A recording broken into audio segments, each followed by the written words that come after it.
Nessa aula eu vou ensinar você a baixar o Git de uma forma bem simples e bem rápida. Então, primeiramente você faz o quê? Acesse o site oficial do Git, que é www.git-scm.com, que é esse site aqui, né? Então, acessou esse site, você faz o quê?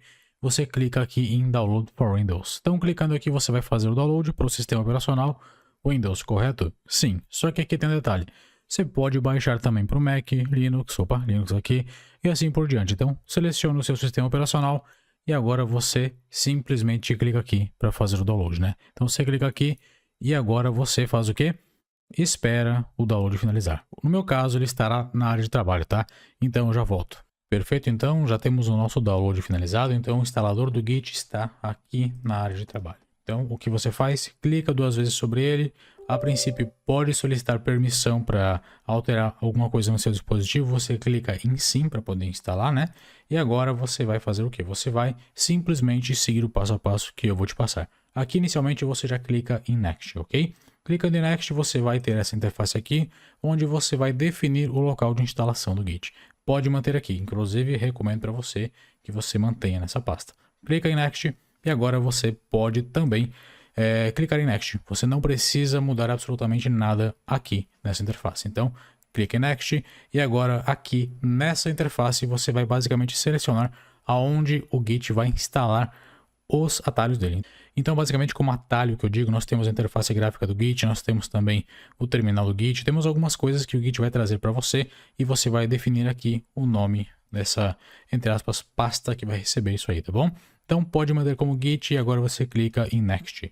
Perfeito, então, aqui nessa interface o Git está pedindo para você escolher qual editor de texto ele vai utilizar como padrão. Você vai selecionar o editor que você utiliza. No meu caso, eu utilizo aqui o VS Code, então eu vou marcar aqui VS Code, só que tem um detalhe, olha só, o VS Code ele está aqui como Insiders ou Default aqui, ó.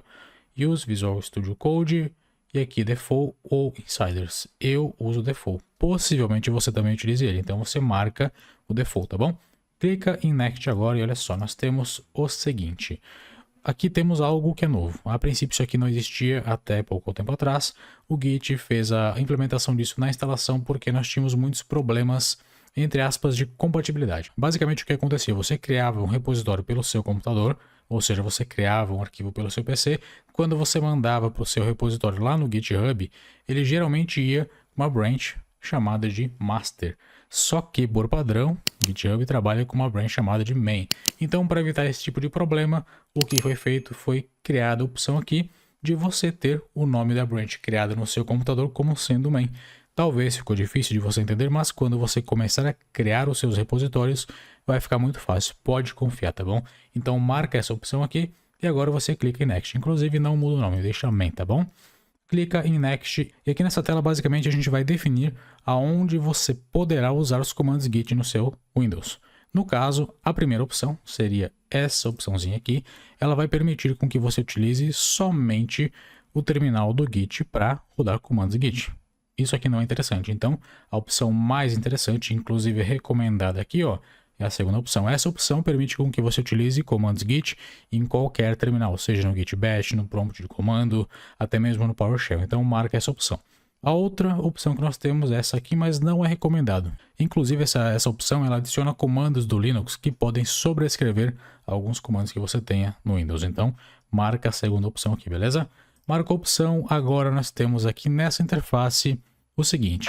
Se você chegou até aqui, você está curtindo o conteúdo, já aproveita, dá aquela moral, se inscreve no canal, deixa um like nesse vídeo para o YouTube compartilhar esse conteúdo para mais pessoas e também já aproveita para conferir se você tem todas as notificações ativadas. Aqui no canal eu posto conteúdo sobre desenvolvimento web full stack, trabalho aqui ó com bancos de dados, trabalho também com versionamento, então tenho várias aulas que eu tenho certeza que vão agregar demais para você. Então se inscreve, deixa um like e ajuda a gente a bater a meta ainda este ano, tá bom? A meta de inscritos, né? Então agora vamos continuar a nossa aula.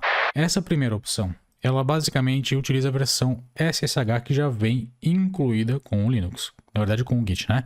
E ela é ideal para usuários comuns que queiram simplicidade e garantia de funcionamento. Então, temos essa opção aqui e a segunda opção ela é nova.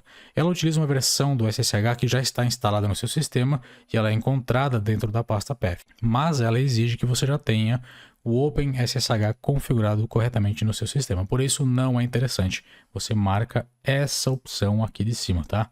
Clica em Next e basicamente aqui nós temos duas opções. A primeira opção, ela usa uma biblioteca independente e funciona com qualquer sistema operacional. E a segunda opção, que seria basicamente a que está marcada, ela usa a biblioteca de certificados do próprio Windows, que não é interessante. Então, marca essa primeira opção aqui, beleza? Clique em Next e agora você vai ter essa outra interface. Basicamente, essa interface ela configura o Git para tratar quebras de linha de interface. Ela tem mais relação com a interface mesmo. Então, a primeira opção ela converte as quebras de linha formato do Windows quando você baixa alguns ficheiros, né? Basicamente ela serve mais para aquela organização visual, né? Então essa primeira opção é a mais recomendada, inclusive. Essa segunda opção aqui, ela basicamente mantém as quebras de linha, mas converte elas para o formato universal, Unix, né? Então não é interessante que você mantenha. E por fim tem essa terceira opção aqui, que ela não faz nenhuma conversão automática, então ela mantém o formato padrão, que não é interessante. Então marque essa primeira opção aqui para não ter dor de cabeça. Agora você clica em Next.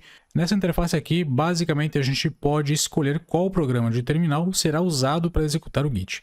Então na primeira opção nós temos o que? Essa opção ela é recomendada e padrão inclusive, e ela oferece um terminal mais moderno, com melhor suporte a fontes e uma experiência de utilização melhor. Então ela é mais interessante para que você utilize.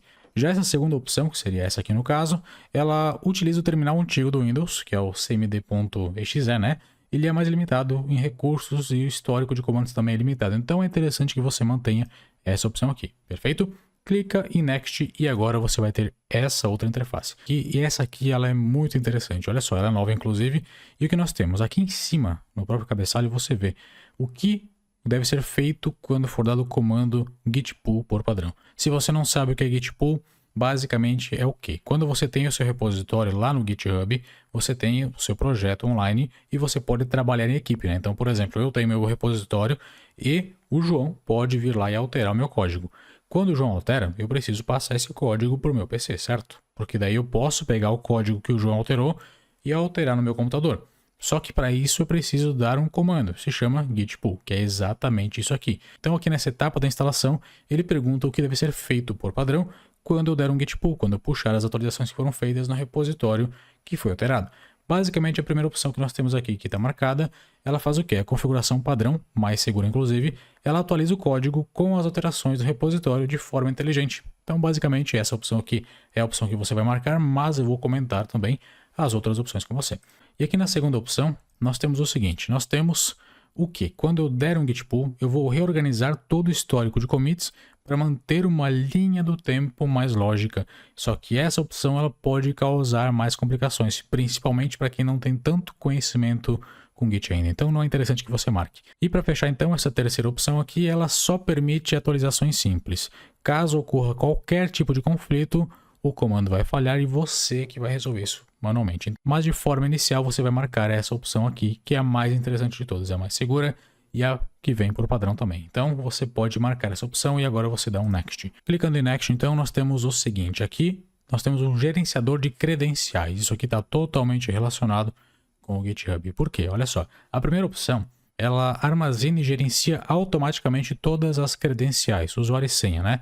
Para repositórios Git. Ela é segura, evita que você precise sempre ficar digitando as credenciais quando você faz alguma coisa, quando você utiliza algum comando que tem relação com o GitHub. Porque quando você tem vínculo com o GitHub, você precisa sempre fazer login, entre aspas, né?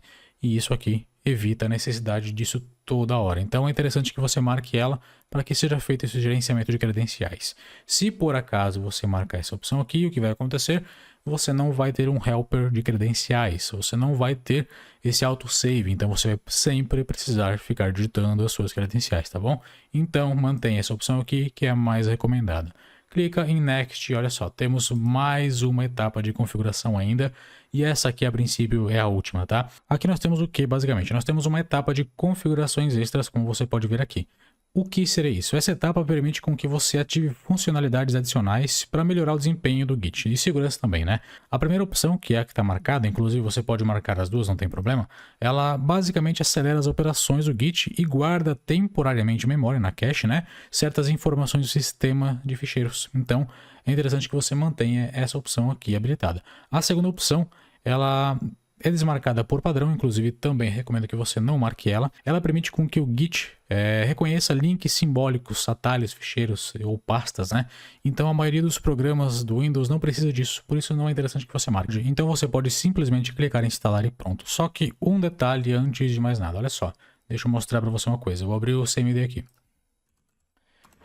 Perfeito, estou com o CMD aberto. Olha só, eu vou verificar e vou mostrar para você. Eu não tenho Git instalado no meu PC. Então eu vou dar um git -version, ou seja, eu vou verificar a versão do Git. Se por acaso aparecer alguma coisa, significa que eu tenho Git instalado. Como apareceu aqui, ó, Git não é reconhecido como comando interno. Significa o quê? Que ele não existe. Quando eu instalar, eu vou mostrar para você que vai mudar esse cenário aqui. Aí vai existir e vai ter uma versão, tá bom? Então vamos lá, vamos instalar e depois eu volto. Perfeito, então a instalação foi finalizada. Aqui nós temos duas opções. A primeira delas é para abrir o Git Bash. A princípio é o terminal do Git, não tem necessidade. Pode marcar, na verdade, ele só vai abrir um terminal e nada além disso. E a segunda opção mostra as notas de lançamento, né, versionamento, enfim. Então você pode desmarcar ou deixar marcado que não vai fazer diferença alguma. É só você fechar o que vai ser aberto. Então eu vou deixar aqui o Git Bash aberto para você ver o terminal do Git. Clica aqui e pronto. Ele abriu aqui no navegador para mim uma interface com as notas de lançamento, para você possivelmente também abriu isso, e também abriu o terminal do Git, que é esse aqui, como eu falei para você que ele abriria, perfeito? E olha só, para ter certeza que o Git foi instalado, digita aqui, git -version, que seria exatamente o mesmo comando que você digitou antes, que na verdade que eu digitei, não sei se você chegou a digitar aí. Quando você dá um Enter, ele vai mostrar a versão do Git para você. E olha só, não precisa ser necessariamente nesse terminal aqui. Você pode fechar esse aqui e você pode abrir o terminal do Windows, né? Então eu vou dar aqui, ó, CMD. Então, git -version vai funcionar perfeitamente. Se para você não funcionou ainda e você fez a instalação no Git, o que você faz? Fecha o terminal, abre de novo e digita o comando, beleza?